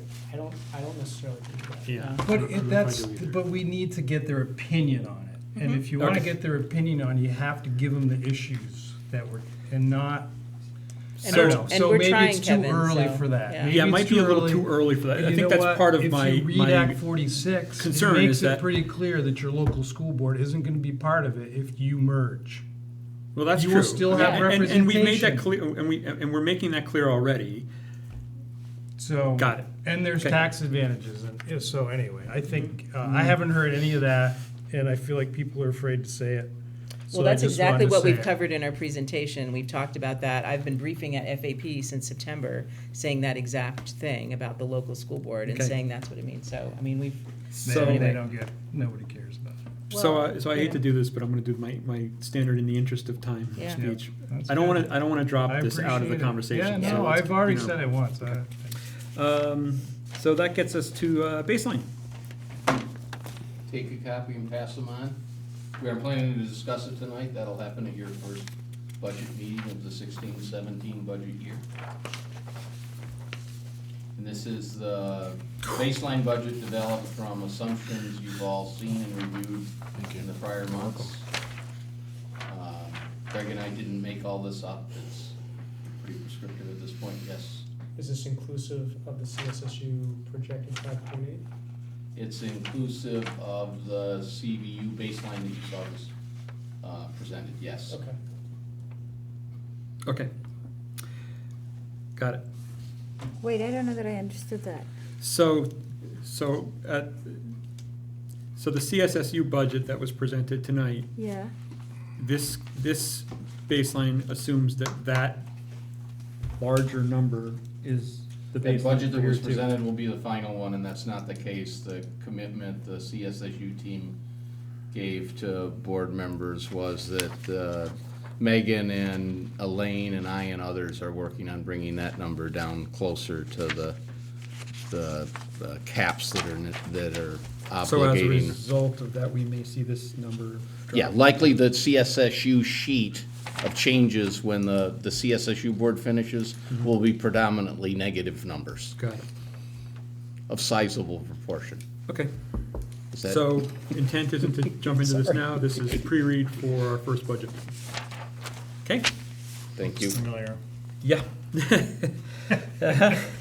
So this gets us to 6.0 discussion matters. So let's see, we've got 6.1 policy. I'll open it up. These are the ones that are up for discussion. Were you able to make any meetings? Do we have I any? couldn't make that meeting, but I did read through them all, and I looked at. They didn't make many changes. I think You had a question on one of them. huh? Yeah, so with regards to the policy on shared positions, there's not a lot of substance there about what the criteria would be for which administration would look favorably upon that, not favorably upon that. I probably have some personal biases about shared positions. I don't know if I want to project on others, but I'd just be curious about it seems like a very gray line between what's procedural here and what's policy. Yeah. And maybe there's not enough time to dive into this, but that's kind of my reaction, that there doesn't seem to be a lot of guidance in that policy around what would be the factors that administration would weigh in determining whether to create a shared position or not. Yeah, the focus was really on not procedural stuff usually in these meetings, so that may have been something they didn't want to address because they felt it was more procedural. But so basically, if I understand what you're saying, what you would like is to see more of a distinct definition of when it's okay or not, or what are the, Or some policy goals, when there wouldn't be an adverse impact upon the quality of education, budget. I mean, those are two things that just jumped out to me as criteria by which a split position would be evaluated. I think that's a good idea. Okay. But We need to I get this also back. I'll bring that to be the curious, committee. not knowing what the administration's point of view is on this, I would be open and wanting to All right, understand. very, my experience with it is limited, had some experience in Charlotte. Very situational. So, you may, and of course, it's something that comes to the board for approval. So no teacher, there's not a right to this. This is the, so if a teacher, let's say an experienced expert teacher that you think highly of, would like for a time to reduce their time at working, and has found somebody who's willing to do the other part of their job, let's say 40%. And, you know, the alternative is that they'll resign part of their position and not hold on to the rights to that job, or perhaps leave. So, you know, administration needs to think about that and say, well, wow, this is somebody, in this case, maybe, that we really wanna keep in our ranks. This person that they've found to agree is also of high quality, and we can, you know, like we would be able to vet that through a process. So that's a kind of situation where I would say administration would get behind it, but there would be other scenarios where we would say, really, what's in it for the kids? We don't really see the benefits. It's more about convenience. So I think it's very situational. Didn't we just So approve given one that, last- it probably, to that point, it probably wouldn't be hard for the administrative team or for the policy committee to have a conversation about criteria. Because I think you're exactly right, and I think there is a kind of a sense of criteria, and it's shifted to where the criteria are more the ease of implementing it and what it means to kids. And if we're implementing a job share solely for the convenience of 2 employees to the detriment of what kids are gonna get, then that Right. probably doesn't meet the criteria. But to that point, I think it'd be a great conversation for the policy committee to How have, strongly do you feel adding about, some like, the criteria to. budget portion of it? I don't know if that'll, or, you know, the monetary part of it. And if I just may add, I think there is a legal component to this, and I'm not giving advice when I say this, I just want to be very clear, but the legislature within the last 2 years passed a statute that requires employers to consider in good faith flexible work schedules. So there may be a model there by which to graft on, there's a statutory model to graft on some concepts that may be consistent with exactly what Greg was articulating. Yep. Is this a state? It's a state statute, Title 21. I couldn't give you this section off the top of my head. Important piece is, the way I understand it, is the person who owns the job. So if they enter into an approved job share, they still own the job to the fullest extent. They haven't given up any rights to the full position.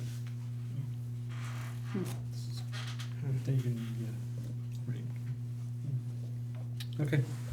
So, just some thoughts. Okay.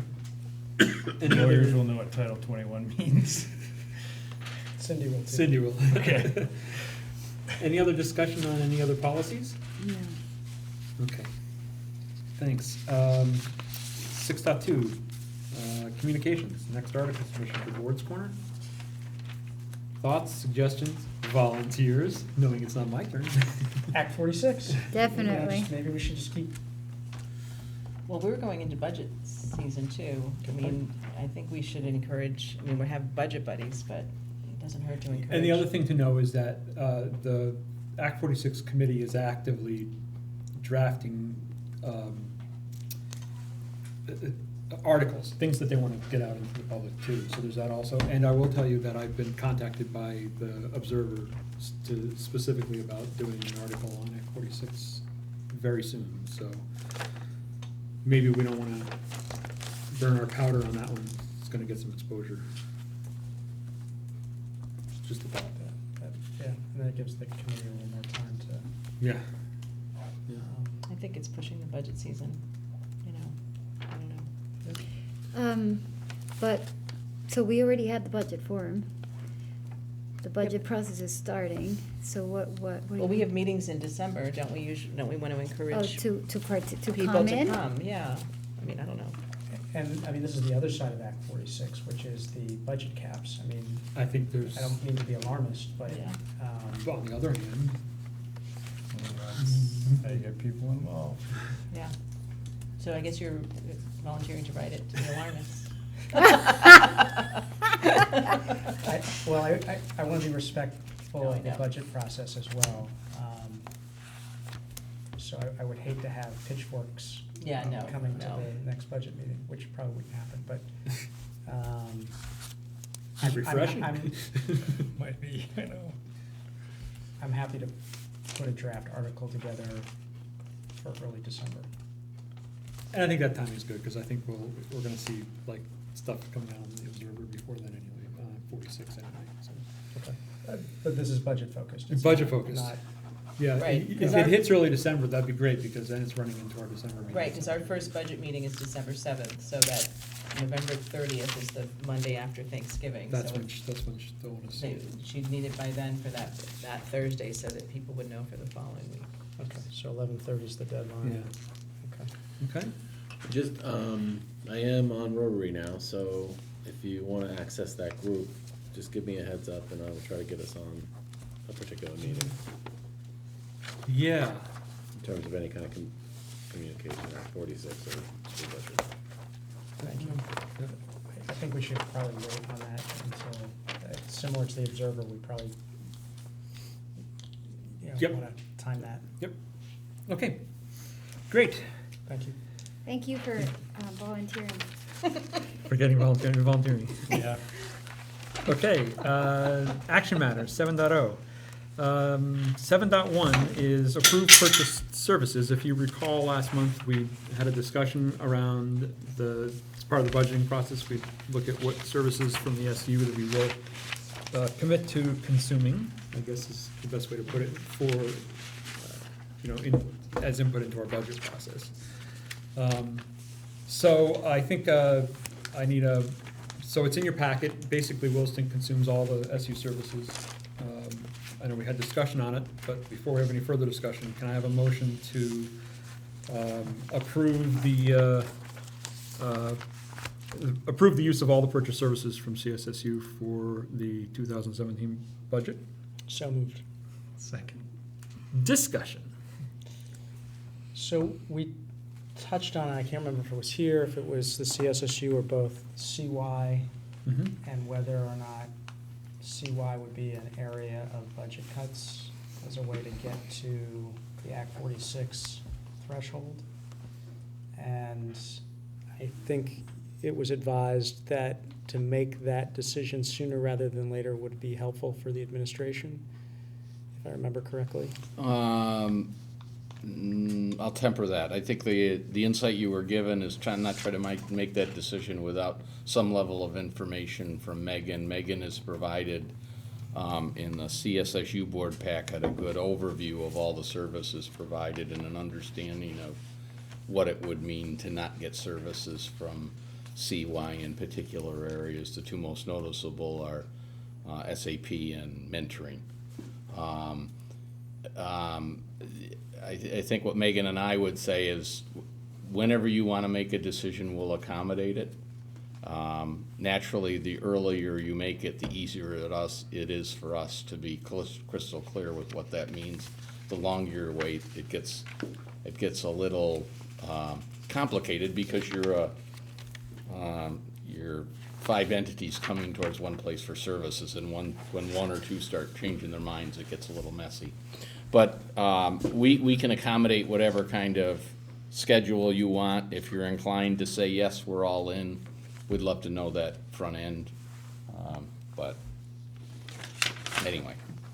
Bob, do you recall, I believe in past budgets, that Williston contributed in addition to the services that we consume to the CY program? Significantly, you have chosen through the years to have a mentoring program that's the envy of many places around the state. It's far more comprehensive than the other 3 schools, and you get that by contributing not only what you get from CY, but some local contribution to add to the resources. And at one point, it had a grant, I think I remember there was a grant.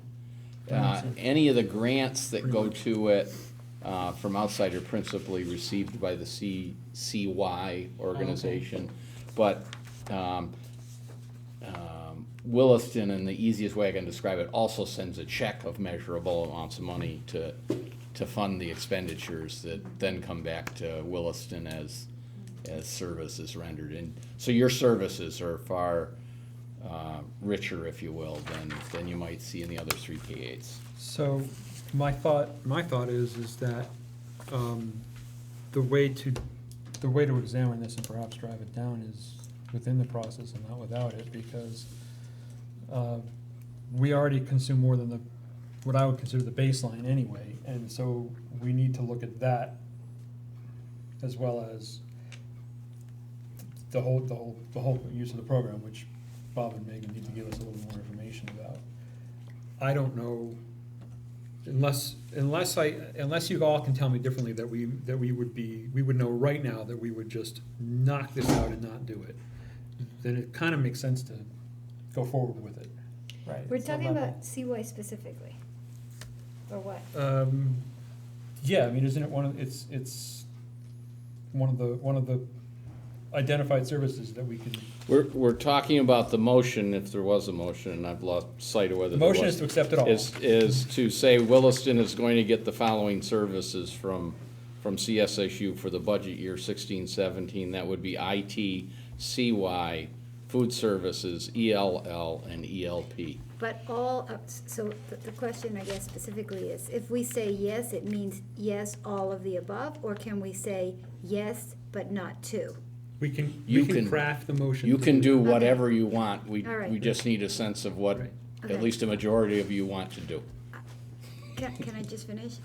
What I'd like, my personal opinion is, knowing how incredibly tight we are going to be this year, and knowing that we have a fiduciary, however you say that word, obligation to think about the whole, the benefit of the whole, I have a reservation saying that we will continue to support CY when it's a very small percentage of the whole.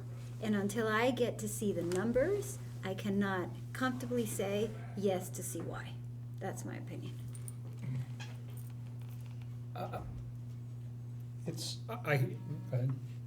I was gonna say, my sense is there is some CY that we have to do in order to meet regulatory compliance, but there may be other CY that we don't. And I guess my clarification, which I think Bob gave, at least from my perspective, that by passing this motion, we're not committing to a particular level of CY. Okay. We're just saying That's- we're going to purchase some amount of CY. Okay. What I was trying So to. I'm comfortable with that. Yeah, that's what I was. Okay. Mm-hmm. Yeah. So long as we're not like married to full-blown how we are and have been. Right. And just for the record, it's not that I am not supportive of the system. I think it's incredibly important and valuable. But in terms But- of the whole, But We so need are to- all of our programs, so we have tough decisions to make. Correct. So that's how okay.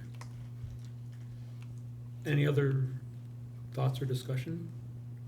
Okay, so the motion in front of us is to accept the use of all of the services that CSSU provides, which I guess we could, we'll need to alter the motion, I think that says it, but.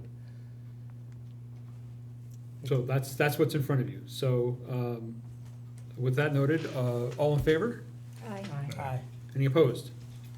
Motion passes. Thank you. It's good discussion. Okay. 7.2, approval of the level 3 field trip proposal. It's in the handout, in the Packet. in the packet. So moved. Great, thank you. second, Great, let's discuss. I think it's wonderful that at least all the houses will have something going on. agree. With the asterisk of this whole policy of field trips really needs to be reassessed across the school. And actually, that is sort of related to the minutes change that because at our last meeting, we talked about, we're approving these other 3 field trips, but we also said, I don't know how the wording goes, is the board charging the administration with creating a committee to study this so that I believe that's the action we took as part of approving it, or or is that a separate action we need to take? And That's I'm not clear on, sort of how these things work, so. So, I think it's two things. I think if we can't charge the administration. Okay, I didn't. We can charge our own subcommittee to do something. So Okay. we need to decide if we want to charge a subcommittee to look at this separately. Before we make that decision, I think we need to work a little bit more with the administration. Okay. And then come back and Okay. decide to take some action to move it forward. Okay. That's just, I think, makes the most Okay, sense. so that part of how we approved the last three was missing from the minutes, and I wasn't sure if it belongs in the minutes or not, so that was one of my minutes. Okay. So, Okay, so any questions specifically about the level, this level three field trip? I didn't have any myself.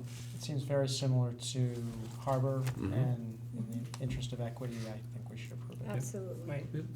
And are they going together? Is that, Yes. yeah. Yeah. Great. Oh, they are going All the better, together. right? Nice. Not on the same bus, but they're going at the same time. Nice, that's great. That's Good. great, yeah. Great. Very nice. So, all in favor of the motion to approve? Aye. Aye. Any opposed? Motion passes. Good. Okay, 7.3 is, can I have a motion to set a meeting on the 19th of January, a board meeting, for the purposes of reviewing the Act 46 report? So moved. I'll second it. Any discussion? All in favor? Aye. Any opposed? Motion passes.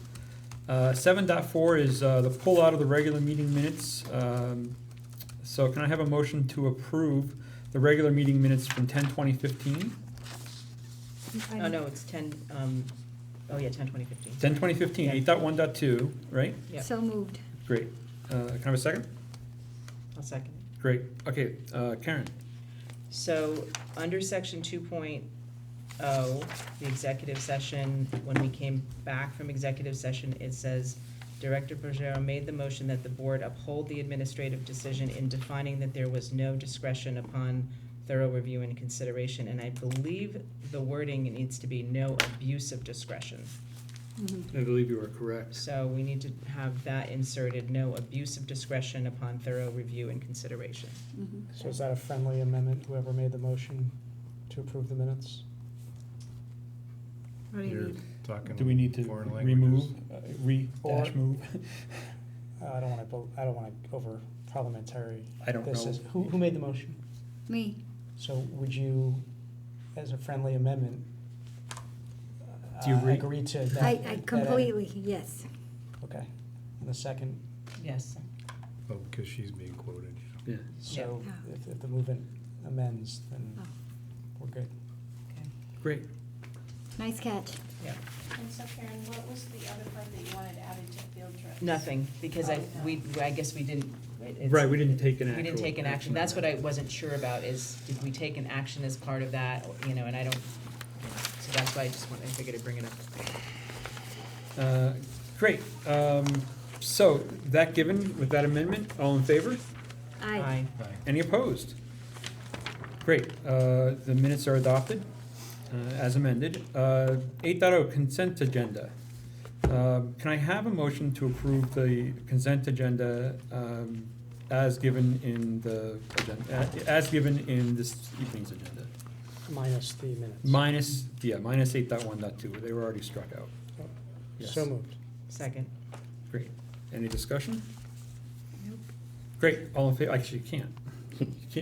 You actually can't have discussion on consent. So, Right. all in favor? Aye. Great. Any opposed? Consent agenda is approved. Great. That gets us, Who's your clerk? Giovanna's our clerk.